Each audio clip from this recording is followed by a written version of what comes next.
I understood what they meant when they pointed to the servants' hall.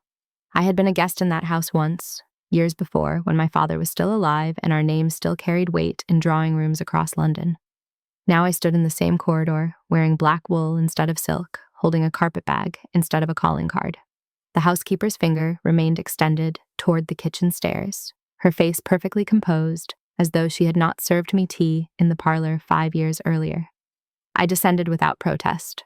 The stone steps were worn smooth in their centers from decades of invisible feet, and the air grew warmer and heavier with each downward turn. Below, in the low-ceilinged room that smelled of lye and onions, 3 kitchen maids looked up from their work. One of them was younger than I was. She gestured to a stool near the coal scuttle and returned to kneading dough. This was 1873, and I was 26 years old. My father had been dead for 3 years. The investments he assured my mother were sound had dissolved like sugar in rain, and the house in Mayfair was sold before the funeral flowers wilted. My mother took rooms with her sister in Bath.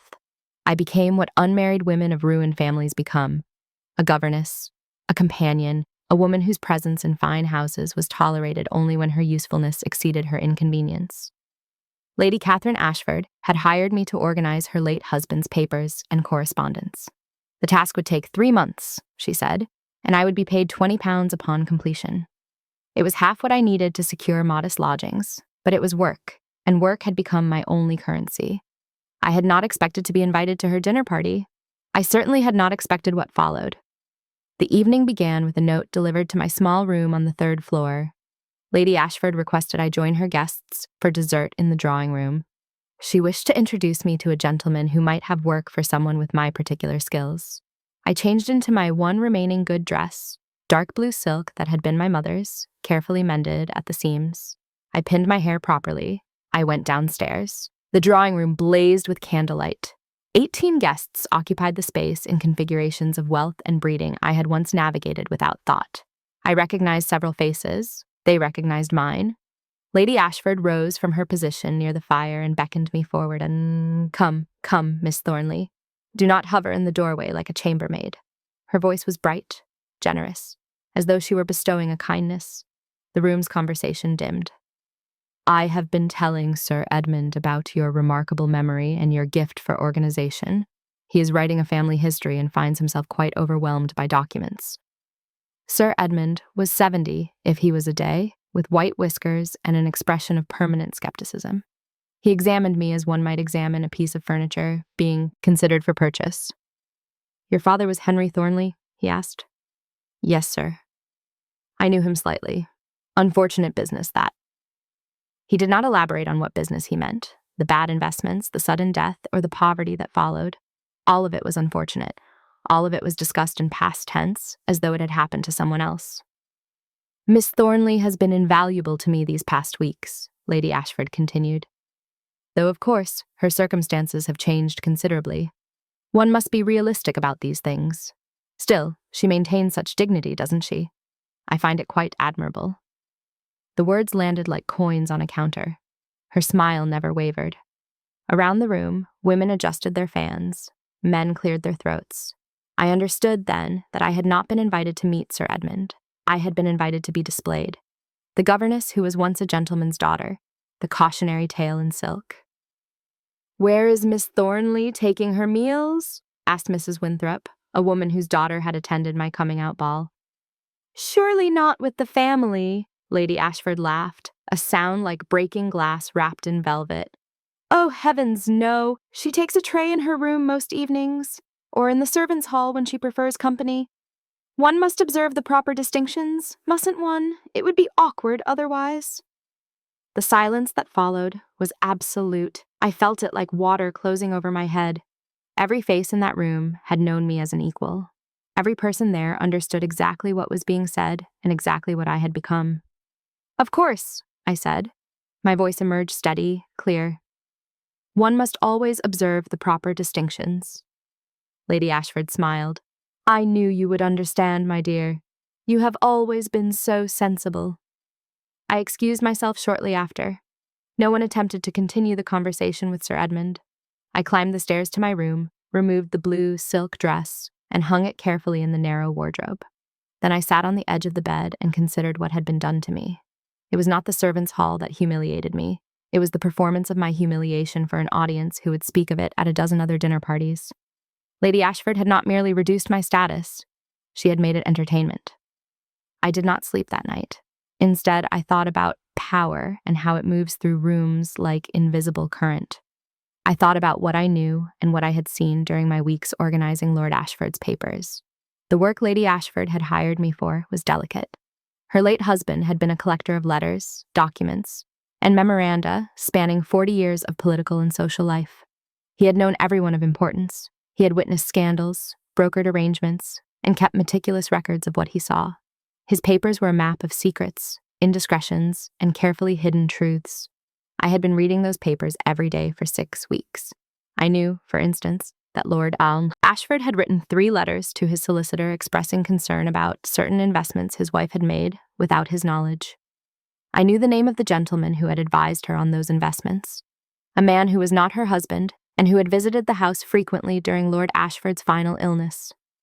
I knew that Lord Ashford had changed his will 1 week before his death, and that the new will had never been filed with his solicitor.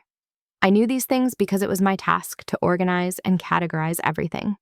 Lady Ashford had assumed that a desperate governess would be grateful, discreet, and blind. She had been wrong about the last part.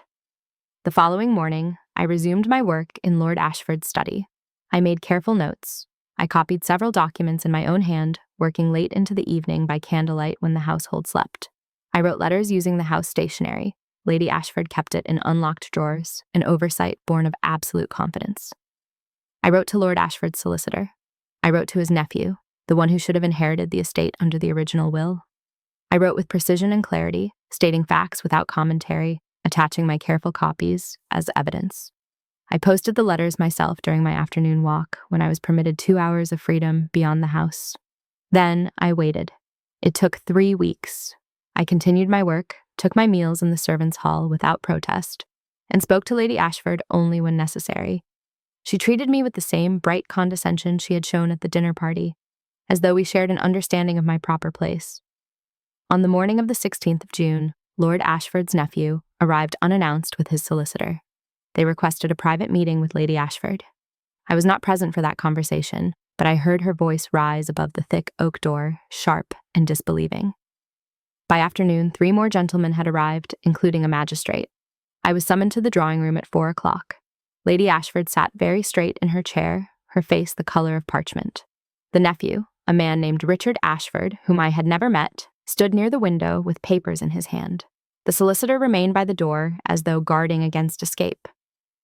"Miss Thornley," Richard Ashford began, "these gentlemen have questions about certain documents you have been organizing." I folded my hands. "Of course, sir, I am happy to assist." Lady Ashford's voice came out strangled. "You had no right." "Lady Ashford," the solicitor interrupted, "I must ask you to remain silent." For the next hour, I answered questions with absolute precision. Yes, I had found letters expressing concern about investments. Yes, I had noted discrepancies in the filing of Lord Ashford's will. Yes, I had taken it upon myself to bring these matters to the attention of his legal representatives, as I believed it was my moral duty. No, I had not been asked to remain silent about the contents of the papers. My instructions were to organize and categorize, which I had done thoroughly. Richard Ashford watched me with an expression I could not quite read. When the questions ended, he dismissed the other gentlemen and asked me to remain. "You have done my family a considerable service, Miss Thornley," he said quietly. "My uncle's estate was being systematically dismantled. Had you not intervened, the fraud might never have been discovered." Lady Ashford had left the room by then, escorted by the magistrate. The house felt very still. "I was merely fulfilling my duties, sir." "No," he smiled slightly. "You were doing something rather more than that. Tell me, what would you have done if I had not responded to your letter?" I met his gaze. "Written to someone else who would." He laughed, a short, surprised sound. "My uncle chose his staff carefully. I see that now. Miss Thornley, I find myself in need of someone to manage the estate papers properly and to oversee the restoration of what my uncle intended. The position would come with a salary of £60 per annum and suitable lodgings. Would such work interest you?" It was 3 times what Lady Ashford had offered me. It was independence. It was a room of my own and work that carried respect. "Yes," I said. It would. I left Lady Ashford's house the following day. I heard later that she was forced to sell her London residence to settle the legal claims against her. The gentleman who had advised her on investments disappeared to the continent. She removed to a small property in Yorkshire and was never received in society again.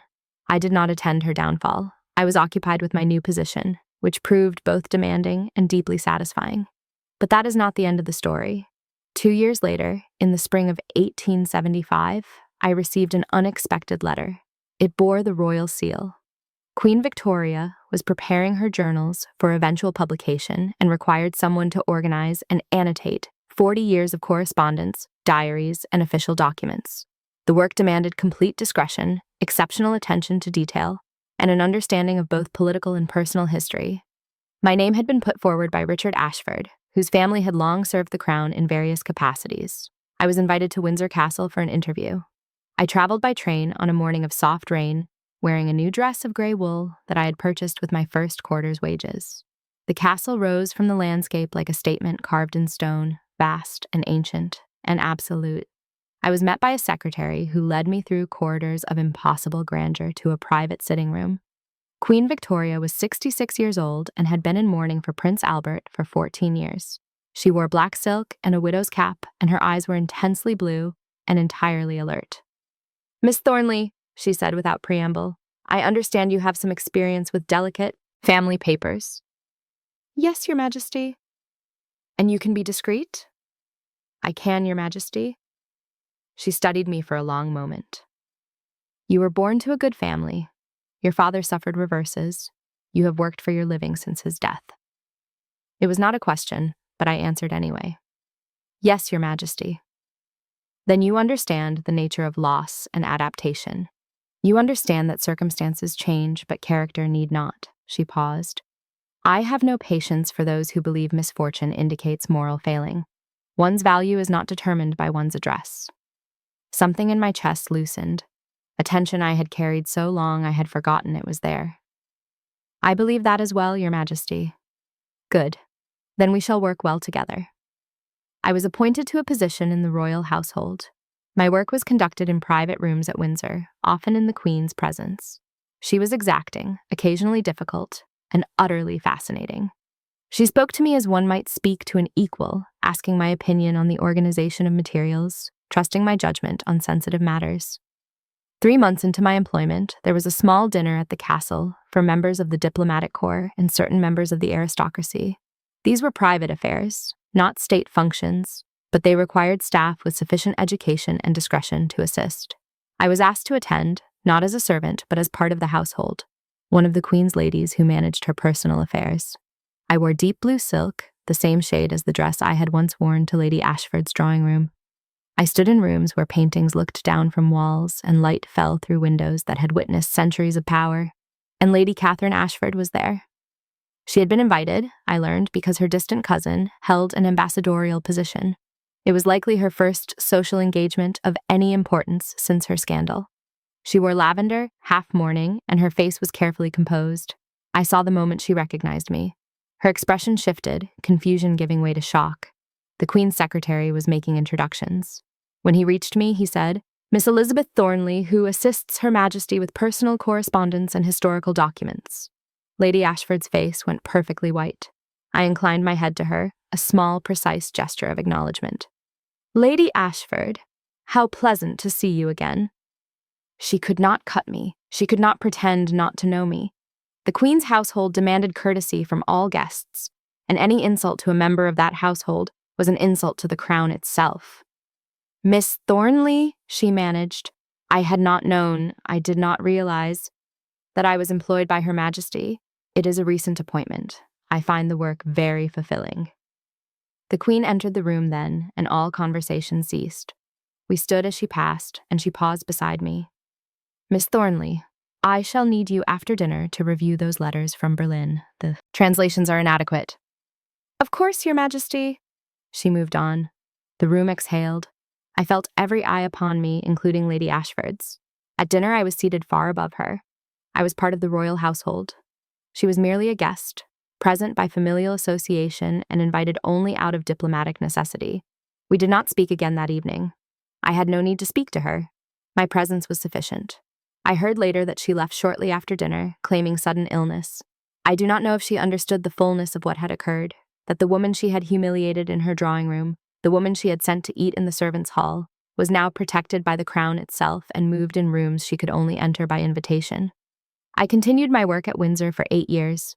I became one of the Queen's most trusted assistants in matters of personal history and correspondence. I was given rooms in the household quarters that were spacious and beautifully furnished. I dined with ladies-in-waiting and secretaries who valued my skills and never questioned my right to be there. I never married. I never returned to the life I had lost when my father died. I built something different instead, something that belonged entirely to me. When Queen Victoria died in 1901, I was present at her funeral. I stood among the members of the household who had served her faithfully, and I wept for a woman who had understood that dignity was not inherited, but chosen. I am 74 years old now, and I live in a small house in Kent that I purchased with my pension from the Crown. I have time to reflect on the shape of my life and the strange paths that revenge can take. I did not destroy Lady Ashford. I did not need to. I simply continued living, working, and rising through my own merit until I stood in a place she could not reach, protected by powers she could not challenge. That is the truest form of revenge, not punishment, but transcendence. When I think of that dinner party, I remember the feel of the stone steps beneath my feet as I descended to the servants' hall. I remember the weight of humiliation and the cold clarity that followed.